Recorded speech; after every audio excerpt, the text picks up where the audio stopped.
信，一群客家妈妈跳脱传统保守，都有过一段挣扎。他们刚开始全部都这样子穿的这样子，全部都是穿着，都不敢露肚子，绝对都不敢。然后每个要来上课之前，要来报名之前，一定说老师，上课的时候我可不可以不要露肚子？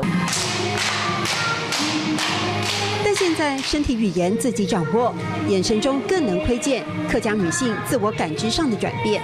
他有的当阿妈都有。第一点给你猜猜看。我们都这样呢，一巴掌呢。真的假的？不信你可以再看镜头，就像电视广告之眼。你做阿婆啦？对啊。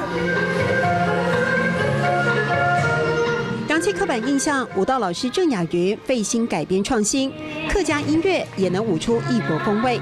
传统的客家几乎都是跳采茶舞嘛，那就是传统这我们就是变成说跟他怎么讲区隔。好，除了舞本身要结合客家歌之外，我觉得你们所有的演出的装备全部都 DIY 啊，用为送头给怎么想到的？用为动态省力哦，用了很多，做了很多功课，对，很多精神，花了很多精神。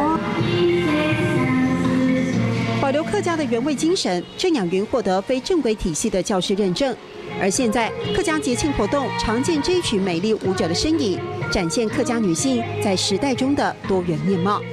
结合了客家风情的肚皮舞，让这一群客家女性们活出了不一样的自信，而她们也自诩，其实不只是作为一种运动健身而已，她们在传递客家文化元素上，真的是非常认真的想要当个使者。用的送豆鸡，用的动态神戏，用的送豆鸡，用的动态神戏。